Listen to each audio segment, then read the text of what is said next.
السلام علیکم ورحمۃ اللہ وبرکاتہ۔ الحمد للہ رب العالمین والعاقبۃ للمتقین والصلاة والسلام علی اشرف الانبیاء وامام المرسلین، اما بعد، اعوذ باللہ من الشیطان الرجیم، بسم اللہ الرحمن الرحیم۔ شہر رمضان الذی انزل فیہ القرآن ھدی للناس وبینات من الھدی والفرقان۔ ناظرین کرام، اللہ کا ہمارے اوپر بہت یہ احسان عظیم ہے کہ اللہ ذوالجلال نے ہمیں توحید جیسی عظیم نعمت عطا فرمائی ہے، کیونکہ انسان جتنے بھی اعمال جو کہ جن کو اعمال صالحہ کہا جاتا ہے، اگر توحید نہیں ہے تو اعمال کا فائدہ نہیں ہے۔ ایک آدمی وہ مسلمان نہیں ہے، وہ کافر ہے، اس نے توحید کا اقرار نہیں کیا، وہ نیک اعمال کرے گا، اللہ اس کا بدلہ اس کو دنیا میں دیں گے۔ وہ خرچ کرے گا، وہ کسی پر رحم کرے گا، وہ لوگوں کا فائدہ سوچے گا، لوگوں کا تعاون کرے گا، اس کا بدلہ اللہ ذوالجلال اس کو دنیا میں دے دیں گے، لیکن آخرت میں وہ اللہ کے عذاب سے نہیں بچ سکے گا۔ کیوں؟ کہ اس نے لا الہ الا اللہ محمد الرسول اللہ یہ توحید کا اقرار نہیں کیا، اور جس نے توحید کا اقرار کر لیا، اللہ ذوالجلال سے جب اس بندے کی ملاقات ہوگی، اللہ کہتے ہیں میرے بندے تیرے نامہ اعمال کو دیکھوں گا، اگر تیرے نامہ اعمال میں شرک نہیں ہے اور توحید لا الہ الا اللہ محمد الرسول اللہ یہ اقرار تیرے پاس ہے، اللہ کہتے ہیں تیرے گناہ آسمان کے کناروں تک بھی کیوں نہ پہنچ جائیں، میں اپنی رحمت سے سارے معاف کر دوں گا۔ اور ناظرین کرام، اللہ ذوالجلال کا امت محمد پر یہ بہت بڑا کرم و احسان ہے کہ اللہ ذوالجلال نے امت محمد کے لیے بے شمار آفریں لگا دی ہیں۔ کتنی آفرز؟ فلاں موقع گناہ معاف، فلاں موقع گناہ معاف، فلاں موقع گناہ معاف، اور ایک بہت بڑی عظیم آفر یہ ہمارے لیے رمضان المبارک ہے۔ اللہم بلغنا رمضان۔ سلف صالحین یہ دعائیں کرتے رہے، اللہ ہمیں رمضان المبارک نصیب فرما۔ چند دنوں کے بعد یہ شعبان کا مہینہ جو جاری اور ساری اور آخری ایام ہے، آگے رمضان المبارک جو ہے آنے والا ہے۔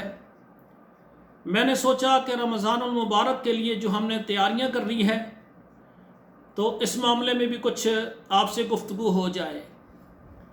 ہر بندہ یہ سوچ رہا ہے کہ رمضان آنے والا ہے، رمضان المبارک کے آنے سے پہلے، کیونکہ ہر بالغ نے جس پر روزہ فرض ہے، فمن شہد منکم الشہر فلیصم،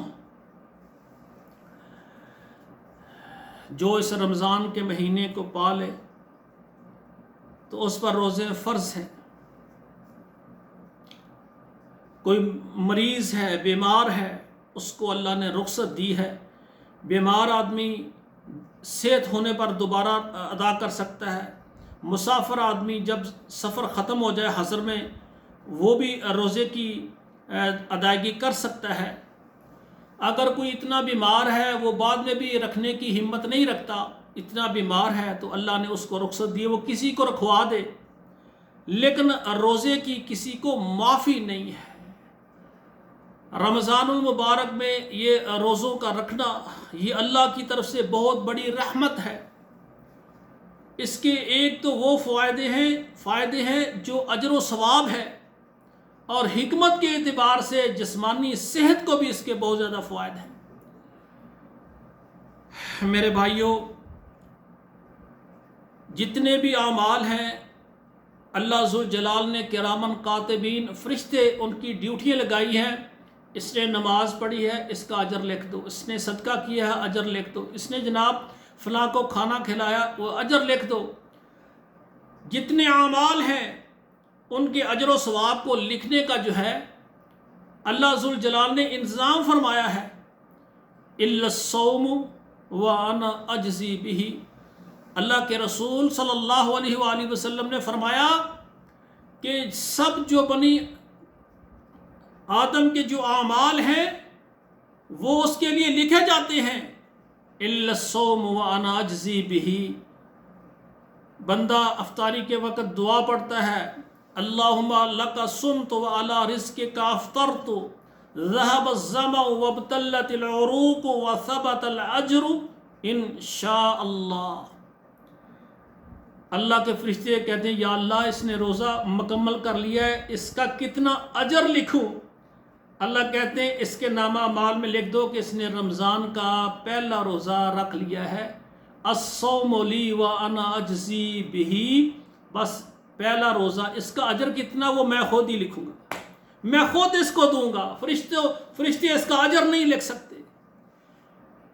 میرے بھائیوں، سب سے پہلے تو میں یہ گزارش کرنے لگا ہوں کہ چند کام ہم کر رہے ہیں رمضان کے لیے: کھجوروں کا اہتمام، ساری اور افطاری کا اہتمام، اور پھر خوراک کے لیے خصوصاً دودھ کا زیادہ لگانا تاکہ دہی ہو جائے، لسی ہو جائے، اور کھانے کے لیے اسپیشل ہم اہتمام کر رہے ہیں، کرنا چاہیے۔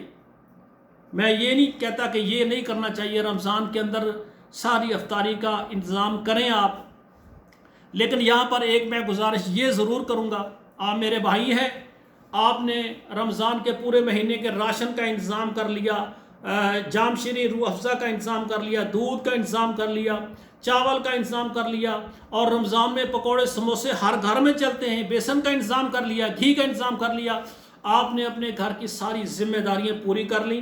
لیکن ایک توجہ میں آپ کو دلانا چاہتا ہوں، آپ یہ دیکھیں کہ آپ کے دائیں ہمسایہ ہے، آپ کے بائیں ہمسایہ ہے، آپ کے سامنے ہمسایہ ہے، آپ کے پیچھے 4 ہمسایہ آپ کے ہیں، آپ نے ان کی طرف بھی دیکھنا ہے کہ ان کے گھروں میں بھی رزق کی فراوانی ہے یا نہیں۔ بعض احباب ہیں، بعض ہمارے ہمسائے ہیں، وہ کاروبار بھی کرتے ہیں، محنت بھی کرتے ہیں، گھر کا ایک باپ جو ہے والد وہ کفیل ہے اور 5-6 بچے ہیں، وہ ماہوار جتنی کمائی کرتا ہے بڑی مشکل سے گزارا ہوتا ہے۔ رمضان میں سب نے روزے رکھنے ہیں، سب کے لیے دودھ زیادہ لینے کے لیے ہمت نہیں ہے ان کے پاس، پکوڑے سموسوں کے لیے اور افطاری میں پھلوں کے لیے، روح افزا کے لیے ان کے پاس پیسے نہیں ہیں، بالکل نہیں ہیں۔ لیکن اللہ ذوالجلال نے اتنا صبر دیا ہے، وہ آپ کو کبھی نہیں کہیں گے پانی کے ساتھ وہ روزہ کھولیں گے، پانی کے ساتھ افطار کریں گے، اور جو میسر آیا وہ کھا لیں گے، اللہ کا شکر ادا کریں گے، یہ اللہ کے ولی ہیں۔ میرے بھائیو، اگر ایسا آپ کا ہمسایہ ہے، اس نے کبھی اپنا جو ہے نا قمیض کسی کے آگے نہیں کیا، کسی کو نہیں اپنا پیٹ دکھایا، تو آپ اس کو بتائیں نا، آپ اس کے لیے 1 مہینے کی گندم لے لیں، اس کے لیے بیسن لے لیں، دالیں لے لیں، اس کے لیے 1 مہینے کا گوشت لے لیں، روح افزا کی 2-3 بوتلیں لے لیں، اور آپ کہیں میرے بھائی، آپ میرے بھائی ہیں، میری خوشی ہے، آپ رمضان میں گزاریں گے، آپ کی اس خوشی میں شریک ہونا چاہتا ہوں، یہ آپ گھر رکھ لیں بچوں کے لیے۔ اور پورے رمضان میں آپ کتنا دودھ لیتے ہیں؟ آپ کے 5-7 افراد ہیں، روزانہ 2 کلو دودھ میری طرف سے مجھے خوشی ہے۔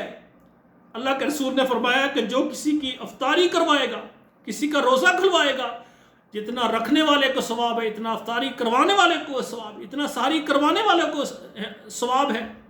تو میرے بھائیوں، آپ اپنے ہمسائے کو پورے مہینے کا دودھ کے پیسے دے دیں، اور اس کو شرمندہ نہیں کرنا، شرمندہ کر دیا تو آپ کا اجر ضائع ہے۔ آپ کہیں دیکھا میرے بھائی ہیں، میری اس بات میں خوشی ہے کہ رمضان میں کچھ چیزیں جو ہے نا میں بطور خوشی آپ کو دے رہا ہوں، میں اپنی زکوٰۃ سے دے رہا ہوں، میں جناب بچوں کا صدقہ دے رہا ہوں۔ ایسی باتیں بالکل نہ کریں، اگلے کی عزت نفس کا خیال رکھیں۔ اگر آپ نے اللہ کو خوش کرنا ہے، آپ کے دائیں آپ کے بائیں جتنے بھی آپ کے ہمسائے ہیں، آپ دیکھیں ان کے گھروں میں اگر آپ کھجوریں لے لیں، کٹھی لے لیں، 2-2 3-3 کلو دائیں بائیں ان کے گھروں میں دیں۔ بھائی آپ افطاری کے وقت 2 آپ کم سے کم جتنا کر سکتے ہیں، روزانہ آپ اپنے بچوں کے لیے روزانہ فروٹ لاتے ہیں، آپ اس میں سے کچھ شاپر میں ڈالیں، اپنے ہمسائے کو بھیج دیں روزانہ، کہ ان کی افطاری بھی ہماری افطاری جیسی ہو جائے۔ میرے بھائیوں، یہ اہتمام آپ کھانے میں اپنا بھی کریں اور اپنے دائیں بائیں ہمسایوں کا بھی خیال رکھیں۔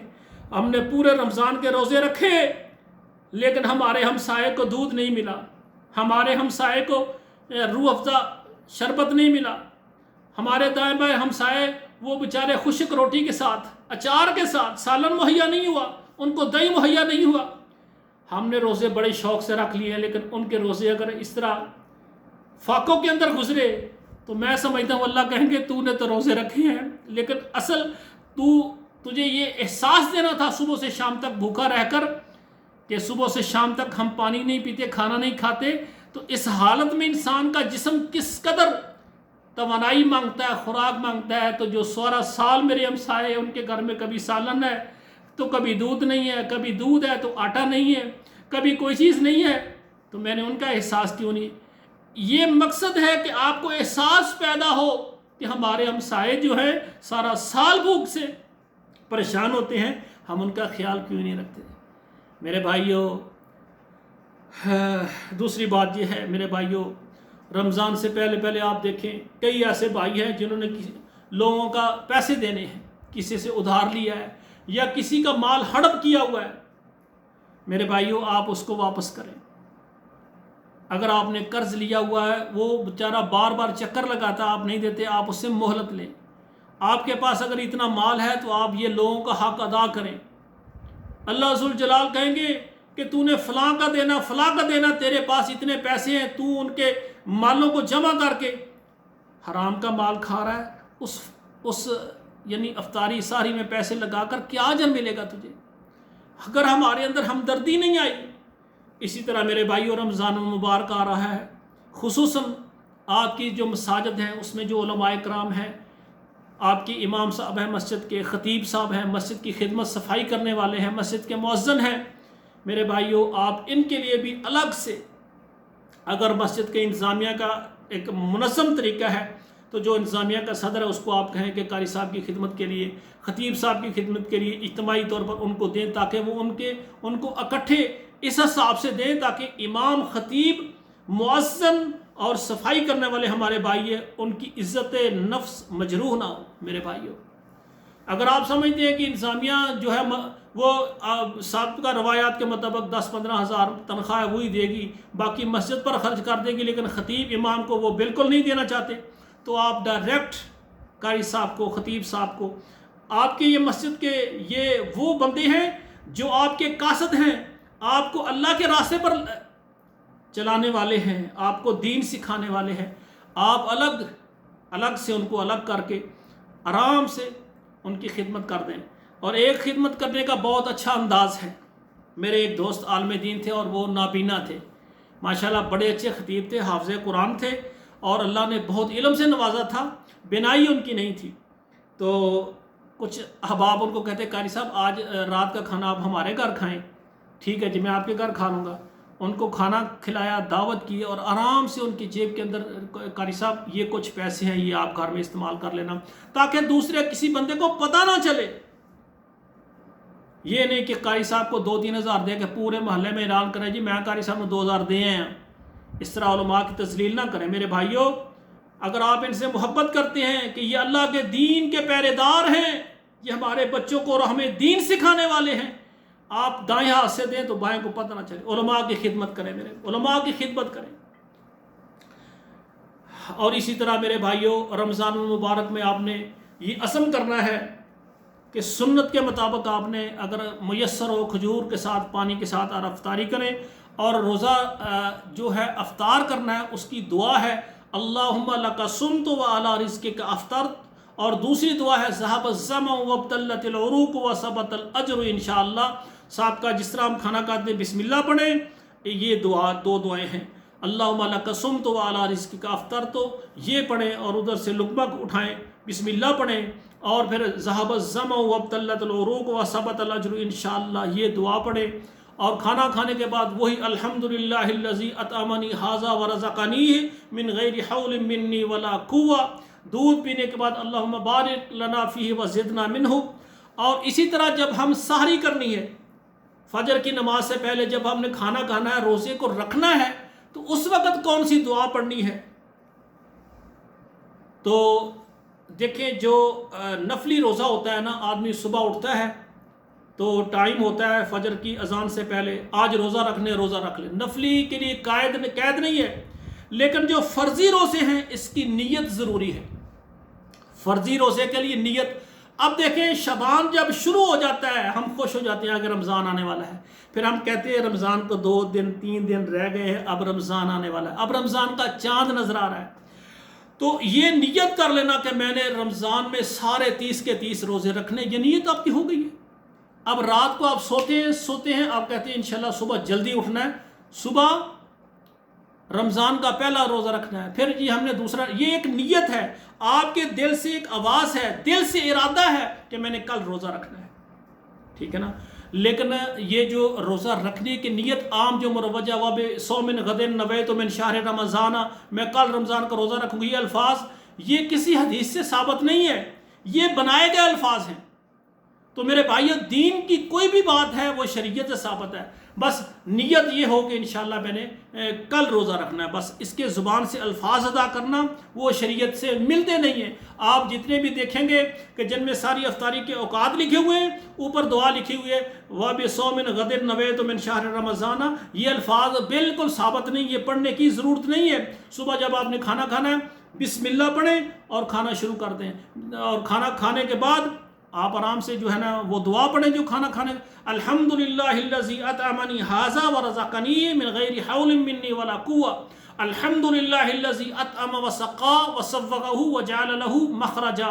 اور اگر کسی نے آپ کی افطاری کروائی ہے یا ساری کروائی ہے تو وہاں آپ کھانا کھائیں، آپ دعا کر سکتے ہیں کھانا کھانے کے بعد،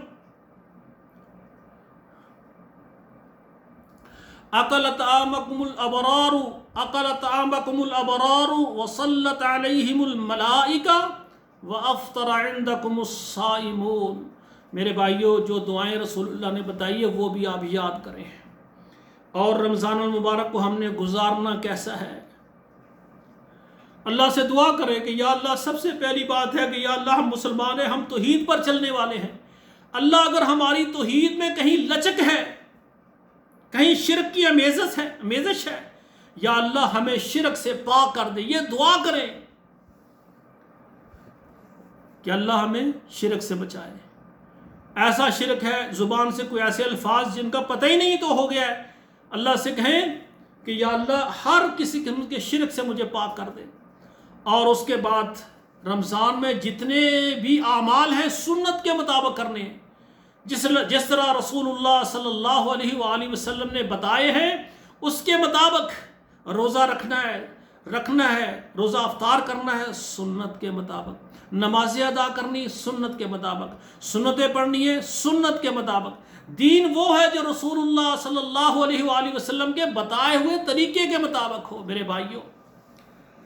اور پھر یہ شہر رمضان الذی انزل فیہ القرآن، رمضان المبارک کو اللہ نے شان یہ دی ہے کہ اس میں قرآن مجید کو اللہ ذوالجلال نے نازل فرمایا ہے، اور دوسری جگہ پر اللہ ذوالجلال فرماتے انا انزلناہ فی لیلۃ القدر، ہم نے قرآن مجید کو لیلۃ القدر میں نازل فرمایا ہے۔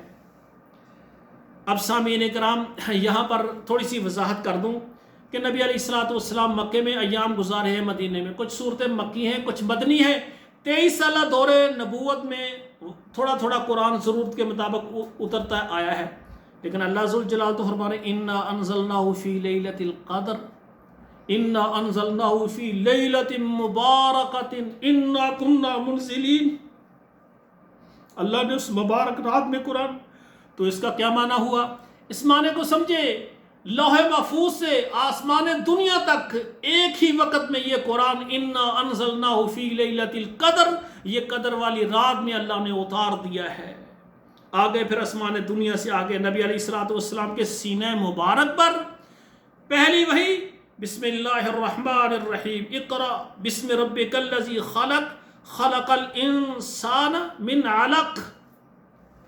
میرے بھائیو، یہ قرآن کی ابتدا شروع ہو گئی ہے، جیسے جیسے ضرورت ہے اللہ کے رسول صلی اللہ علیہ وسلم پر قرآن نازل ہوتا آیا، جبریل امین علیہ السلام قرآن لاتے رہے۔ 23 سال کے دورہ نبوت میں نبی علیہ السلام کے سینے میں سارا محفوظ کر دیا۔ بیک وقت لوح محفوظ سے آسمان دنیا تک اللہ نے قدر والی رات میں اس کو اتارا ہے۔ اور پھر زمین پر نبی علیہ الصلوۃ والسلام کے سینے مبارک پر، دل مبارک پر آپ صلی اللہ علیہ وسلم کا جو قرآن نزول ہے، یہ 23 سالہ دور نبوت میں مکے سے اقرا بسم ربک الذی خلق پہلی وحی سے لے کر یہ سارا قرآن پھر نازل ہوتا آیا ہے۔ جس طرح ضرورت اس کے مطابق قرآن اللہ تعالیٰ نے ہم تک پہنچا دیا ہے۔ تو میرے بھائیوں، رمضان المبارک میں سب بھائیوں نے یہ عہد کرنا ہے، کم سے کم ایک قرآن آپ نے لازمی جو ہے روزانہ ایک پارہ پڑھیں۔ دوسری بات یہ ہے، اللہ نے آپ کو ٹائم دیا ہے تو آپ کوشش کریں ایک پارہ آرام سے آپ پڑھیں گے تو آدھے گھنٹے میں ہو جاتا ہے۔ اگر ہر نماز کے بعد آپ آدھا گھنٹہ دیں تو ہر نماز کے بعد ایک پارہ، روزانہ 5 پارے بھی آپ کر سکتے ہیں آرام سے۔ جس بندے نے، میں نے دیکھا ہے میرے بھائیوں، ایسے بندے جو رمضان میں وہ کاروبار میں ڈیوٹی میں وہاں بھی قرآن پڑھتے رہتے، تو پڑھیں میرے بھائی، جتنا پڑھا جا سکے۔ لیکن جو کمزور، جو کہتے ہیں میرے پاس وقت نہیں ہے، کم سے کم ایک پارہ لازمی پڑھیں۔ اللہ نے زیادہ وقت دیا، ہر نماز کے بعد آدھا گھنٹہ دیں، 5 پارے روزانہ پڑھیں۔ یا پھر آپ اس طرح کریں، روزانہ آپ 3 پارے پڑھ لیں، 3 پارے آپ ختم کریں، 10 دن میں ایک قرآن ختم ہو جائے گا۔ مہینے میں کتنے قرآن ختم ہو جائیں گے؟ 3 قرآن مجید ختم ہو جائیں گے۔ لیکن میرے بھائیوں اور بہنوں، قرآن میں کثرت سے سب سے زیادہ جو آپ نے کرنا ہے قرآن پڑھنا ہے۔ قرآن پڑھنا بہت بڑی عبادت ہے، اور نماز کے اندر قرآن پڑھنا یہ اس سے بھی بڑی عبادت ہے۔ اور رمضان المبارک میں ہمیں نماز تہجد، جن کو ہم کہتے ہیں نماز تراویح، یہ جو تہجد کی نماز اور تراویح یہ ایک ہی ہے، تھوڑا سا فرق ہے اس میں۔ عشاء کی نماز کے بعد متصل، جس طرح ہمارے پاکستان میں رواج ہے، یہ قیام اللیل نماز تراویح، جو کہ نبی علیہ الصلوۃ والسلام سے رمضان اور غیر رمضان میں، آقا علیہ الصلوۃ والسلام سے رمضان المبارک میں اور غیر رمضان میں صرف یہ 11 رکعت ثابت ہے، ٹھیک ہے نا، 11 رکعت یا 9 کیسے؟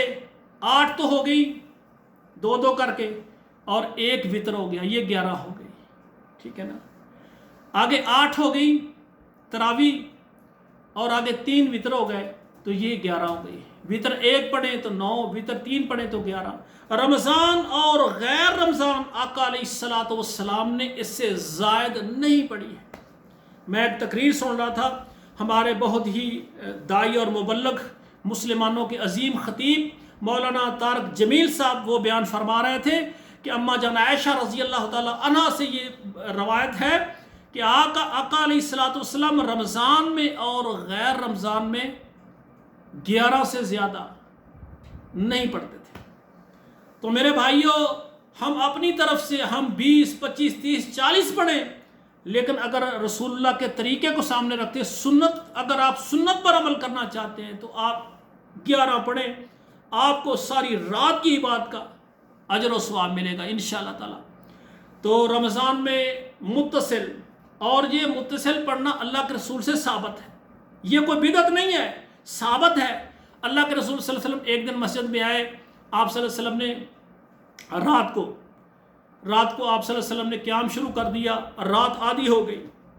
دوسرے دن پھر آپ نے مسجد میں قیام کیا، تہائی ہو گئی۔ تیسرے دن آپ نے قیام کیا تو بس یہ خطرہ تھا کہ فجر کا کھانا بھی ہم نہ کھا سکیں۔ یہ رسول اللہ کا قرآن پڑھنا ہے۔ چوتھے دن صحابہ انتظار کرتے رہے، آپ نہیں نکلے۔ اب دیکھیں، احترام مصطفیٰ، کوئی صحابی نے دستک نہیں دی، اللہ کے رسول آئے، ہمت نہیں ہے، انتظار کر رہے ہیں۔ اور پھر بعض صحابہ کرام، تاکہ اللہ کے رسول کو پتہ چلے کہ باہر میرے انتظار میں صحابہ بیٹھے ہیں، جس طرح ایسے آواز دے دیتے ہیں تاکہ پتہ چلے کہ یہاں پر آپ کا انتظار ہو رہا ہے۔ چوتھے دن اللہ کے رسول آئے، فرمایا رات آپ کا شوق اور آپ کی آوازیں میں سن رہا تھا، لیکن میں چوتھی رات اس لیے نہیں نکلا، آپ کا شوق کہیں خالق و مالک کو اتنا پسند نہ آ جائے کہ یہ فرض ہو جائے، یہ سنت ہے، نفل ہے۔ اگر کوئی پڑھتا ہے اس کا اجر ہے، چھوڑ دے گناہ نہیں ہے، اجر سے محروم ہوگا۔ فرمایا میں چوتھی رات نہیں نکلا۔ اتنا رحیم و کریم پیغمبر کہ امت مشکل نہ پڑ جائے، امت کے لیے ادا کرنا مشکل نہ ہو جائے۔ فرمایا میں چوتھے دن نہیں نکلا تاکہ آپ کے شوق کو دے کر اللہ ذوالجلال اس کو فرض نہ کر دے۔ اس سے پتہ چلتا ہے کہ یہ عمل اللہ ذوالجلال کو کتنا محبوب ہے۔ میرے بھائیوں، آپ یہ عہد کریں کہ رمضان میں، کیونکہ آپ کو قرآن زیادہ یاد نہیں ہے، اکیلے میں آپ اتنا قرآن نہیں پڑھ سکتے، تو مساجد میں آپ ایسے قاری صاحب کے پاس کے پیچھے قرآن پڑھیں جو ٹھہر ٹھہر کر قرآن پڑھے۔ وَرَتِّلِ الْقُرْآنَ تَرْتِيلًا، آرام آرام سے ٹھہر ٹھہر کر جو قرآن پڑھتا ہے اس کے پیچھے آپ قیام اللیل کریں۔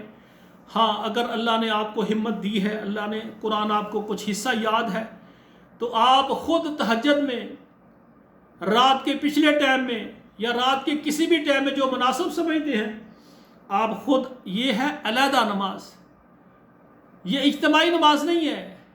یہ آپ کو پتہ ہے کہ جو فرضی نماز ہے مسجد میں بہتر ہے، جو نفلی نماز ہے وہ گھر میں بہتر ہے، یہ گھر کی نماز ہے۔ ساری زندگی نبی صلی اللہ علیہ وسلم نے تہجد پڑھی ہے اور گھر میں پڑھی ہے، مسجد میں نہیں پڑھی۔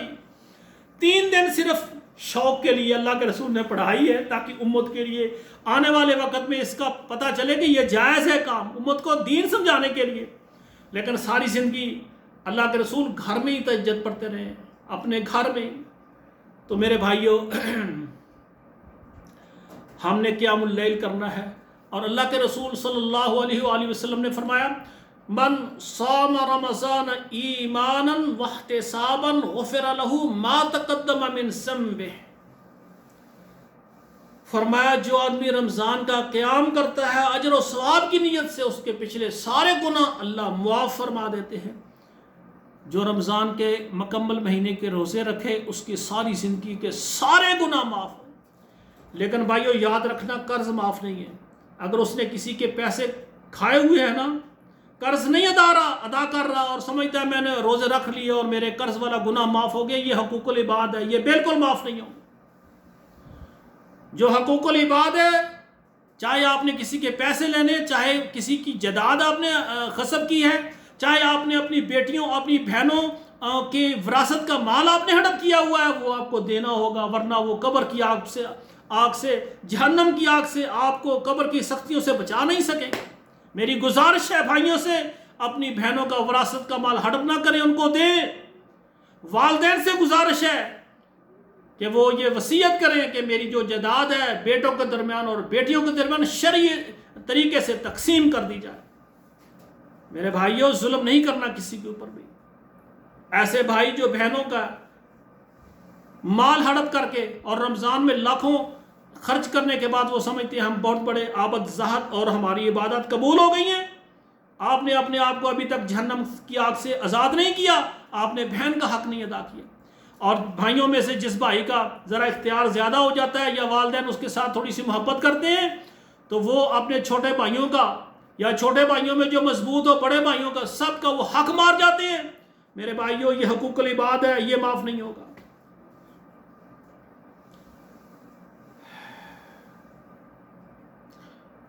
من صام رمضان ایمانا واحتسابا غفر له ما تقدم من ذنبه، فرمایا جو رمضان میں روزے رکھے اللہ اس کے پچھلے سارے گناہ اللہ معاف فرما دیتے ہیں۔ صغیرہ گناہ جتنے سارے معاف ہو جاتے ہیں، اور کبائر کے لیے توبہ شرط ہے۔ تو میرے بھائیو، آپ رمضان آنے سے پہلے توبہ کریں کہ یا اللہ جتنے صغیرہ کبیرہ گناہ ہیں اللہ وہ معاف فرما دے، وہ رب العالمین ہے، معاف کر دے۔ رسول اللہ صلی اللہ علیہ وآلہ وسلم نے فرمایا من قام رمضان ایمانا واحتسابا غفر له ما تقدم من ذنبه، کہ جس بندے نے رمضان المبارک میں قیام کیا اللہ اس کے بھی پچھلے سارے گناہ معاف فرما دیتے ہیں۔ یہ بھی ایک روایت ہے من قام لیلۃ القدر ایمانا واحتسابا غفر له ما تقدم، جس نے لیلۃ القدر کی رات کو قیام کیا اللہ اس کے بھی سارے گناہ معاف فرما دیتے ہیں۔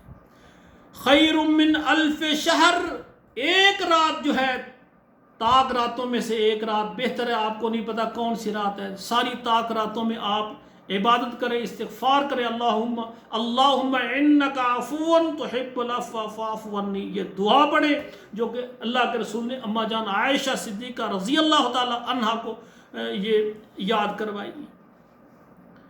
تو میرے بھائیو، آپ نے قیام اللیل نماز تراویح کا اہتمام کرنا ہے. اور پھر آخری بات میرے بھائیو، آگے عید آتی ہے. لیس العید لمن لبس الجدید انما العید لمن خاف من الوعید. عید اس کی نہیں ہے جس نے نئے کپڑے پہن لیے، نیا جوتا، نیا لباس، نیا رومال، نئی ٹوپی، اوپر جناب 3 پیس واسکٹ اچھی اور جوتا نیا لے لیا. لیس العید لمن لبس الجدید انما العید لمن خاف من الوعید. فرمایا عید اس کی ہے جس کے گناہ معاف ہو گئے ہیں، جو اللہ کے عذابات سے ڈر گیا، معافی مانگ کے جہنم سے بچ گیا. عید اس کی ہے. برکہ میرے بھائی، عید کا دن خوشی کا دن ہے. اس دن کے لیے انسان نئے کپڑے پہنے، نیا جوتا اور نئی واسکٹ، نئی ٹوپی لے. اچھی بات ہے، آپ لے، اللہ نے آپ کو دیا ہے. یہاں پر میری گزارش ہوگی کہ آپ کے جو ہمسائے ہیں، آپ کے رشتہ دار ہیں، اگر کوئی ایسا بندہ ہے وہ عید کے موقع پر بھی اپنے بچوں کو نئے کپڑے، نئے جوتے، نئی چیزیں میسر نہیں کر سکتا، آپ سمجھیں کہ وہ محنتی ہے، تنخواہ اس کی ہے، ایماندار ہے، سب کچھ ہے، لیکن اتنے پیسے نہیں ہیں رمضان میں سب کو افطاری ساری کا انتظام کرنے کے بعد وہ رمضان کے کپڑے، نئے جوتے بچوں کو نہیں دے سکا. تو آپ اپنی حلال کمائی سے آپ اپنے ہمسایوں کو کپڑے لے کر دے دیں. آپ دیکھیں کہ ان کے 4 بچے ہیں، 2 بچیاں ہیں. آپ 4 مردانہ سوٹ لیں، 2 آپ زنانہ لیں، 1 میاں بیوی خود ہیں، ان کے مکمل سوٹ لے کر شاپن میں بند کریں. آپ کہیں میرے بھائی، آپ کو رمضان میں قرآن پڑھنا، آپ کو رمضان میں روزے رکھنا مبارک ہو. یہ عید کا انتظار نہیں کرنا، سلائی بھی کرنے ہیں کپڑے. آپ پہلے ہی اللہ نے ہمت دی، پہلے ہی دے دیں کہ یہ جناب عید کے لیے آپ نے سب نے سلائی کرنا ہے. تو میں چاہتا ہوں، میری خوشی ہے کہ عید میں یہ کپڑے آپ پہنیں. تحفہ دیں اس انداز سے، لینے والا بھی خوش، دینے والے کا اجر پکا ہو جائے. آپ کے دائیں بائیں جتنے بھی آپ کے رشتہ دار ہیں، آپ سمجھتے ہیں کہ وہ اتنے غریب نہیں ہیں کہ وہ بھوکے مریں، لیکن کھانے پینے کے بعد ان کے پاس اتنے پیسے نہیں ہیں کہ وہ کپڑے خریدے، بچوں کے جوتے خریدے. آپ نے دیکھا ہوگا جب عید ہوتی ہے، ہم نے نئے جوتے، نئے کپڑے پہن کر ہم مسجد میں حاضر ہوتے ہیں. ہمارے بھائی رشتہ دار کوئی وہ لیلن کا، پلاسٹک کا وہ ٹوٹا سا جوتا پہن کر آتا ہے، کسی کا چمڑے کا ہے، ریکسین کا ہے، وہ ٹوٹا ہوا ہے. میرے بھائیوں، آپ ان کو مسلمان ہونے کے ناطے اپنے بھائی نہیں سمجھتے؟ اور میرے بھائیوں، یہ عید کا اجتماع اتنا عظیم اجتماع ہے. اللہ کے رسول صلی اللہ علیہ وسلم فرمایا اس میں بیٹیاں بہنیں باپردہ باعزت ہماری بہنیں بیٹیاں پردہ کرنے والی وہ بھی آئیں. اگر کسی بیٹی کے پاس پردے کے لیے چادر نہیں ہے، ہمسائی سے لے کر وہ بھی آ جائے. یہ اجتماع اتنا ہوتا ہے، اللہ اس میں مزدوری دیتے ہیں پورا مہینہ روزے رکھنے والوں کو، قیام کرنے والوں کو. اور یہاں تک اللہ کے رسول نے فرمایا ایسی بہن بیٹی جس کے اوپر نماز فرض نہیں ہے، اس کو نماز اللہ نے جن دنوں میں معاف کی ہے، اگر وہ بھی اس کے ایام جاری ہیں، وہ بھی آ جائے، نماز میں شامل نہ ہو، اجتماع میں شامل ہو جائے، وہ پیچھے بیٹھی رہے. کتنا عظیم اجتماع ہے بھائی. تو آپ کے رشتہ دار، خصوصاً آپ کی بہنیں، بیٹیاں، بھائی جن کے حالات نہیں ہیں، آپ ان کو نئے شوز لے کر دیں. میرے بھائیو، یہ نیکی کے کام نہیں ہے، یہ کسی اور نے کرنے ہیں، ہم نے نہیں کرنے. میں صرف آپ کو ایک احساس دینے کے لیے آج کا میرا پیغام اللہ کی مہربانی سے پورے پاکستان کے تمام افراد تک جائے گا، بہنوں بیٹیوں تک جائے گا. میری بات کو یاد رکھو، اگر آپ کے اندر اپنے بھائیوں کے لیے ہمدردی نہیں ہے تو پھر کون سا اسلام ہے جس پر آپ چل رہے ہیں؟ اور میرا پیغام آج کا اللہ کی رحمت سے یورپ کے تمام بھائیوں اور بیٹیوں تک پہنچے گا. یورپ سے میرے پروگرام کو بھی دیکھیں گی اور سعودی عرب کے تمام ملکوں میں میرا پروگرام دیکھا جائے گا. اور میری آپ سے گزارش ہے، اگر آپ کو دین سے محبت ہے، ہم چاہتے ہیں کہ ہمارے بھائی، ہمارے ہمسایوں کا خیال رکھا جائے اور ایسا کام کیا جائے جس سے اللہ ذوالجلال ہمارے لیے صدقہ جاریہ بنا دے. رمضان گزرے، اللہ کہیں میرے بندے جا، میں نے تجھے معاف کیا، تو آج کے بعد جنتی ہو گیا ہے، تجھے عذاب قبر بھی معاف، تجھے ساری زندگی کے سارے گناہ معاف. تو آپ سے میری یہ گزارش ہوگی کہ میرا چینل آپ نے اگر سبسکرائب کیا ہے تو اچھی بات، نہیں تو کریں اور لائک اور شیئر کریں. آپ کے موبائل میں جتنے واٹس اپ نمبر ہیں کم سے کم 11 نمبروں پر میرے اس پروگرام کو شیئر کر دیں. سارے پاکستان میں، تمام عرب ملک میں، تمام یورپ میں رہنے والے میرے بھائی اور بہن سب تک پیغام پہنچ جائے. اور خصوصاً سعودی عرب اور یورپ والے، اللہ نے آپ کو دیا ہے، اللہ آپ کی بھی حفاظت فرمائے، اللہ آپ کو برکت والا مال زیادہ دے. آپ کو، آپ ہمارے بھائی ہیں. آپ کے رشتہ دار پاکستان میں جتنے بھی ہیں، مساجد ہیں اور آپ کے رشتہ دار ہیں جو ضرورت مند ہیں، جن کے مالی حالات کمزور ہیں، ان کا آپ ضرور خیال رکھیں، ضرور خیال رکھیں میرے بھائیو. اپیل ہے، یہ میں دردمندانہ الفاظ اور پیغام آپ کو دے رہا ہوں. ہو سکتا ہے کسی بیٹی کے سر پر آپ کی طرف سے دوپٹہ ہو جائے اور اس کی دعا ہو اور آپ کے لیے جنت پکی ہو جائے. آخری میری گزارش ہے میرے بھائیو، پاکستان میں رہنے والے، عرب ملکوں میں رہنے والے، یورپ میں رہنے والے میرے بھائی اور میری بہنیں، میں بھی اللہ کی رحمت سے اسلام آباد کے اندر ایک بہت عظیم ادارہ محمد الرسول اللہ ایجوکیشن کمپلیکس تیار کرنے والا ہوں.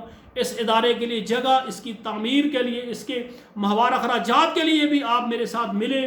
یہ اللہ کا کام ہے، دعوت تبلیغ کا. ہم نے مل کر انشاءاللہ اسی طرح جامع مسجد خاتم النبیین صلی اللہ علیہ وآلہ وسلم اسلام آباد میں بنانے جا رہا ہوں. اس کے لیے بھی آپ ضرور رمضان المبارک میں اللہ نے آپ کو دیا ہے، پورے پاکستان سے، یورپ سے اور عرب ملکوں سے جو بھائی جن کو اللہ نے دیا ہے.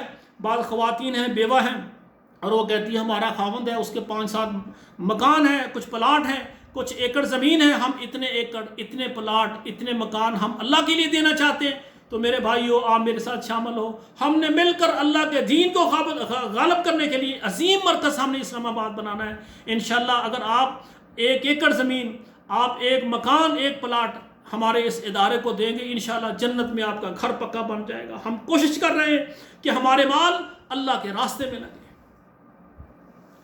اور اسی طرح دعوت و تبلیغ دین اسلام کو غالب کرنے کے لیے تبلیغ کے میدان میں، دعوت کے میدان میں میں الحمدللہ ایسے قافلے تیار کروں گا، ایسے گروہ، ایسی جماعتیں تیار کروں گا جو صرف امت محمد قرآن اور حدیث کو لے کر، ان میں 5-7-10 افراد ہوں گے اور ان کا ایک معلم ہوگا جو کہ عالم دین ہوگا، درس نظامی اس نے کیا ہوگا، وہ قرآن پکڑ کے اور حدیث پکڑ کے انشاءاللہ دعوت دے گا. یہ میں تبلیغ کا کام منظم طریقے سے اسلام آباد سے میں شروع کرنا چاہتا ہوں. ہر گھر میں جائیں گے، ہر محلے میں جائیں گے، ہر دکان میں جائیں گے. جس کو کلمہ نہیں آئے گا اس کو کلمہ سکھائیں گے، جس کو نماز نہیں آئے گی اس کو نماز سکھائیں گے، اور جس کو والدین کا احترام کرنے کا نہیں پتا ہم ان کی تربیت کریں گے. والدین کا احترام کریں، اساتذہ کا احترام کریں. اور سب سے بڑی بات ہے لا الہ الا اللہ محمد رسول اللہ. ہم توحید کو عام کرنے کے لیے، شرک کو ختم کرنے کے لیے، بدعات کو ختم کرنے کے لیے محنت کریں گے. تو یہ جو ادارہ ہے اس کے لیے ہمیں الحمدللہ اس کو تبلیغ کے لیے ہمیں ہائی ایس کی بھی ضرورت ہے، الحمدللہ ایک کوسٹر کی بھی ضرورت ہے، 5-4 موٹر سائیکلوں کی بھی ضرورت ہے، تاکہ پورا سال منظم طریقے کے ساتھ یہ کام آگے بڑھتا رہے. تو پوری دنیا میں مجھے سننے والے جن کے دلوں میں تڑپ ہے کہ ہم اللہ کے دین کے لیے کچھ کر جائیں، میری بہنیں بیٹیاں، میری معززات، میری بہنیں مائیں، پاکستان سے، سعودی عرب سے، یورپ سے جو بھی ہیں، ان کے دل میں تڑپ ہے. ہم گھروں میں رہتی ہیں، کاش ہمارے اس پلاٹ کو، اس مکان کو ہم وقف کریں کسی ادارے کے لیے، ہمارے نام کی مسجد بن جائے، مدرسے کے کمرے بن جائیں، ہمارے جناب پیسے سے ادارے کے لیے کوئی گاڑی ہو، کوسٹر ہو، موٹر سائیکل لے دیں، تاکہ وہ دعوت کا کام چلتا رہے گا اور ہمیں ہمارے والدین کو ثواب ملتا رہے گا. میرے بھائیو، جو بھی اللہ کے دین کو غالب کرنے کے لیے پوری دنیا میں میرے بھائی، میری بہنیں، بیٹیاں وہ خدمت کرنا چاہتی ہیں، وہ میرے ساتھ رابطہ کرنا. انشاءاللہ ہم مل کر، میں بھی آپ کے ساتھ ہوں. میں نے وقف کیا ہے میری جو باقی ساری زندگی 50 تک پہنچنے والا ہوں. اللہ کا بڑا احسان ہے، ساری زندگی میں نے دین کو حاصل کرنے کے لیے اور دعوت اور تبلیغ میں نے لگا دی ہے. اور جو باقی زندگی ہے میں اس انداز سے کام کرنا چاہتا ہوں کہ آپ سب بھائی اور بہنیں میرے ساتھ ہو جائیں. ید اللہ علی الجماع. جب ہم متفق اور متحد ہو کر اللہ کے دین کو لے کر اٹھیں گے، اللہ کا دین پوری دنیا میں غالب آئے گا انشاءاللہ تعالیٰ. میرے بھائیوں، باقی تفصیلی تعارف میرے ساتھ کسی بھائی نے کرنا ہو تو وہ میسج میں آ کر میرے ساتھ کر سکتا ہے. تو رمضان، استقبال رمضان، میرے بھائیوں، رمضان کے متعلق کافی ساری چیزیں میں نے آپ کے سامنے عرض کی ہیں. تو سب بھائی خیال رکھیں. ہم نے خود بھی روزے رکھنے ہیں، اپنے ہمسایوں کو بھی رکھانے ہیں. ہم نے خود قیام کرنا ہے، اپنے بھائیوں بیٹیوں کو، گھر والوں کو بھی کروانا ہے. یا ایھا الذین آمنوا قوا انفسکم واہلیکم نارا. ہم نے اپنے آپ کو بھی آگ سے بچانا ہے اپنے رشتہ داروں کو بھی، اپنے گھر والوں، بیٹیوں بہنوں کو، اپنی بیوی کو بھی ہم نے جہنم کی آگ سے بچانا ہے۔ میرے بھائیوں، کافی ساری باتیں ہیں جو رہ گئی ہیں، لیکن میرا درس لمبا ہو گیا ہے، تو میرے بھائیوں یہ میرا پروگرام سارے آپ مکمل سنیں، اپنے موبائل میں جتنے بھی آپ کے واٹس ایپ نمبر ہیں اور وہاں پر شیئر کریں۔ اور آخری بات میں یہ آپ سے گزارش کرنا چاہتا ہوں، الحمدللہ میں نے ایک گروپ جو ہے دعوت دین کے لیے بنایا ہے، اس میں نے تقریباً آل پاکستان جتنے احباب ہیں، پورے پاکستان سے، اسلام آباد سے کراچی تک اور خیبر سے لے کر پشاور تک جتنے بھی ہمارے مرد حضرات ہیں ان کو میں ایڈ کروں گا، وہ دعوت دین کے لیے ہمارے اس گروپ میں شامل ہوں۔ اور اسی طرح یورپ ہے، جتنے یورپ ملک کے تمام بھائی ہیں ان کے لیے میں نے ایک الگ گروپ بنا دیا ہے۔ میرے واٹس ایپ نمبر پر میرے ساتھ رابطہ کریں، میں آپ کو لنک سینڈ کر دوں گا، آپ خود بھی اس میں شامل ہوں۔ اور آپ سے گزارش ہے کہ آپ کے موبائل میں جتنے واٹس ایپ نمبر ہو وہاں آپ ہمارے لنک کو بھیجیں، تاکہ تمام اس گروپ میں یعنی شامل ہو کر اپنی آراء پیش کریں کہ اللہ کے دین کو کس طرح غالب کرنا ہے، ہم نے دعوت کا کام کس طریقے سے مضبوط کرنا ہے۔ اور اسی طرح میں ایک یورپ کی تمام بیٹیوں کے لیے، بہنوں کے لیے میں ایک گروپ میں نے بنایا ہوا ہے، اس میں صرف میں بیٹیوں کو ہی ایڈ کرتا ہوں۔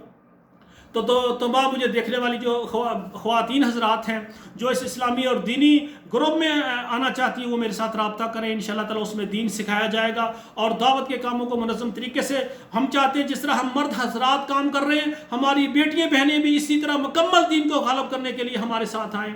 تو وہ میرے ساتھ رابطہ کریں، انشاءاللہ اس گروپ میں تمام بیٹیوں بہنوں کو بھی ایڈ کر دوں گا۔ اور اسی طرح میرے بھائیوں انشاءاللہ تعالیٰ اس کے علاوہ میں رمضان المبارک میں انشاءاللہ کوئی نہ کوئی درس دیتا رہوں گا۔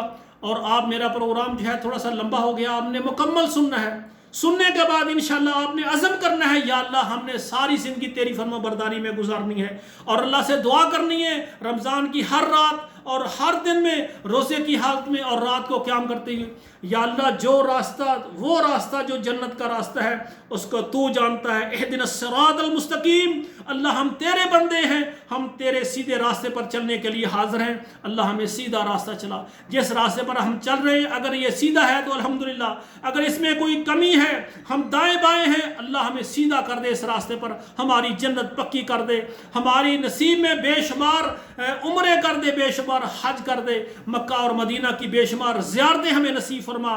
الحمدللہ اس سال کافی مرد حضرات ہیں، کافی میری بیٹیاں بہنیں ہیں، مجھ سے سارا سال کہتی یا آپ قاری صاحب میں ہمارے لیے دعا کریں، اللہ ہمیں مکہ مدینہ کی زیارت فرمائے۔ الحمدللہ کئی بھائی بہنیں، کئی بیٹیاں اس دفعہ عمرہ کر رہی ہیں اور کہتی قاری صاحب آپ نے ہمارے لیے دعا کی ہے، ہم اس بار ہم عمرے کے لیے آ رہے ہیں، اللہ سب کو بار بار عمرہ کرنے کی توفیق عطا فرمائے اور ہمارے حج اور عمرے اللہ قبول فرمائے۔ والسلام علیکم ورحمۃ اللہ وبرکاتہ۔